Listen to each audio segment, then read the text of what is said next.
School counsellor एक लड़का और लड़की आपके पास आते हैं एंड दे से कि मैम हम दोनों रिलेशनशिप में थे, we got physical as well. और लड़की बोलती है कि मैम जो भी कुछ हुआ वॉज नॉट कंसेंशुअल। तो इस केस में एज अ स्कूल काउंसलर आप क्या करोगे? Hi everyone, welcome to my channel, it's psychologist Kusum. And in this video, I'm going to talk about the roles and responsibilities of a counselor. तो as a counselor, अगर आप India में किसी भी school के साथ काम करते हो तो आपकी roles और responsibilities क्या हो सकती हैं? So let's go one by one. The first and the foremost thing that you require is the qualification. जो qualification आपको स्कूल काउंसलर के लिए चाहिए होती है वो है a master's degree in psychology. उसके अलावा अगर आपके पास एक पीजी डिप्लोमा है गाइडेंस एंड काउंसलिंग में तो वो एक एडेड एडवांटेज की तरह यूज किया जाता है, but it is not a compulsion. आप किसी भी स्कूल में एज अ काउंसलर अप्लाई कर सकते हो if you have a master's in psychology, which means if you are a counselling psychologist. Now the first responsibility that you have is the academic support that you need to provide to the children.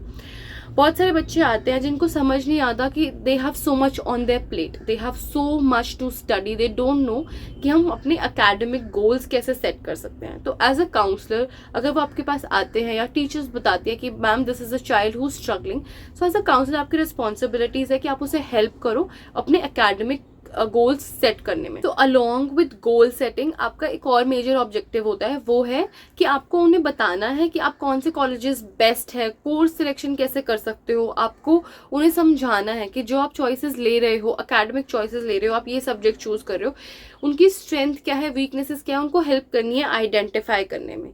Next is social emotional support. आपको उन्हें social emotional support देनी है। बहुत सारे बच्चे होते हैं जो इमोशनली बहुत ज़्यादा वीक होते हैं या बहुत ज़्यादा इमोशनली अपने आप को संभाल नहीं पाते हैं, उनको सपोर्ट चाहिए होता है। They don't know how to manage their friendship, how to manage conflicts.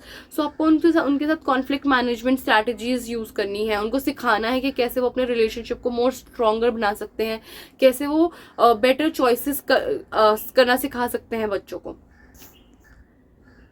इसके साथ साथ वो कैसे अपने स्ट्रेस को मैनेज करें, कैसे अपनी गोल्स को बेटर करें, ये सब चीज़ें हम जो है बच्चों के साथ एज अ काउंसलर करते हैं। आप लोगों को लग रहा होगा कि मैं कैसे आप लोगों को ये चीज़ें बता रही हूँ। ऐसा तो नहीं है कि मुझे कोई एक्सपीरियंस ही नहीं है और फिर भी मैं इनके बारे में सिर्फ बात कर रही हूँ, ऐसा नहीं है। मैं खुद भी एक स्कूल में काउंसलर हूँ और तभी मैं उन चीज़ों को बहुत ही बेहतर समझ पा रही हूँ कि क्या रिस्पॉन्सिबिलिटीज़ होती हैं काउंसलर की और क्या हमारे रोल्स होते हैं, किस रोल को हमें ज़्यादा इंपॉर्टेंस देनी चाहिए और किस रोल को हमें कैसे मैनेज करना चाहिए। Along with goal setting and social emotional learning, then the other thing comes is crisis management. आपको बहुत ज़्यादा पता चलता होगा कि आजकल जो टाइम हो रहा है बहुत चेंज हो रहा है, बहुत सारी चीज़ें बदल गई हैं, बुलिंग इंक्रीज हो गई है, मेंटल हेल्थ इश्यूज भी इंक्रीज हो रहे हैं, and there is lot of stress that the kids carry with them.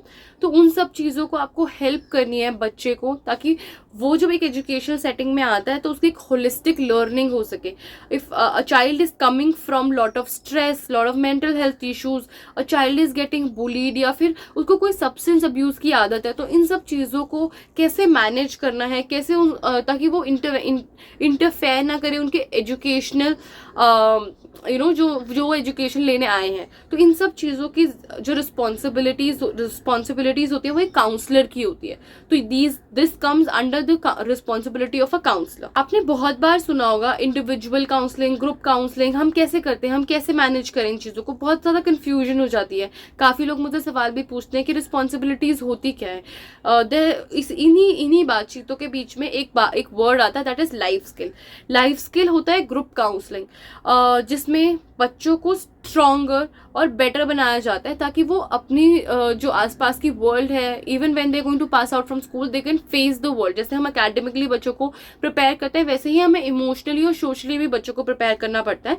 Changing time के साथ उनको वो पहले जो इन्वायरमेंट होता था उसके लिए हमें अलग से लाइफ स्किल पढ़ाने की कोई जरूरत नहीं होती थी, क्योंकि बच्चे ऑलरेडी डेवलप कर रहे होते थे एक सोशल सेटिंग में। एक आजकल बच्चे बहुत ही आइसोलेशन में ग्रो कर रहे हैं, तो उनको बहुत जरूरत पड़ जाती है इन चीज़ों की कि वो समझ सकें how to live together, how to be in harmony, how to communicate their feelings, what not to say in front of others. So these things play a very very major role, और इसीलिए group and individual counselling also comes under the responsibilities of the counsellor.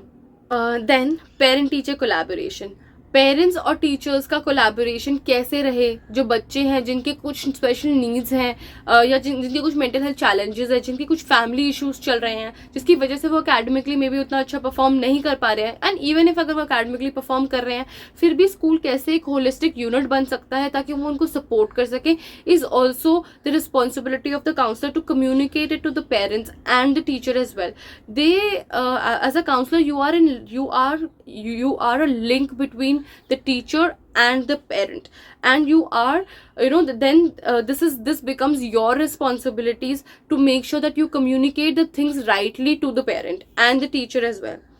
Now comes the next responsibility to the counselor, that is advocating the rights. As a counsellor आपकी responsibility होती है कि आप बच्चों की तरफ से बोलें, आप बच्चों के राइट्स के लिए बोलें, आप बच्चों की अंडरस्टैंडिंग के लिए बोलें. तो as a counsellor it's your responsibilities, जो भी बच्चों को इश्यूज हो रहे हैं, चैलेंजेस हो रहे हैं, जो उनकी एक गैप हो जाता है, जनरेशनल गैप, उसको आप कैसे अंडरस्टैंडिंग के थ्रू बिल्ड करते हैं, is also the responsibilities of the counsellor, बच्चों के लिए भी and along with the parents. Now इसके लिए आप काउंसलर्स, इसके लिए आप वो भी कर सकते हो, वर्कशॉप्स भी ऑर्गेनाइज कर सकते हो, आप नॉर्मल नोटिस भेज सकते हो, आप कम्युनिकेट कर सकते हो on regular basis to the parents, depending on what your organization allows. This is not the last responsibility, but professional development also comes under the responsibility of the counselor. The counselor has to continuously update herself, keep herself updated, make sure she attends workshops, she's conducting workshops to make sure that she is up to date with the recent things that are happening in the society, so that she can better help the students. I hope all these things that we have I have discussed helps you in understanding the roles and responsibilities of the counselor. अगर आप चाहते हो कि मैं एक अलग से video बनाऊं अबाउट लाइफ स्किल्स में मैं कैसे लाइफ स्किल क्लासेस लेती हूँ, सर्कल टाइम क्लासेस लेती हूँ, कुछ जगहों पे it is also called circle time as well, तो please do let me know in the comment box, and yeah all the best, and please subscribe to my channel.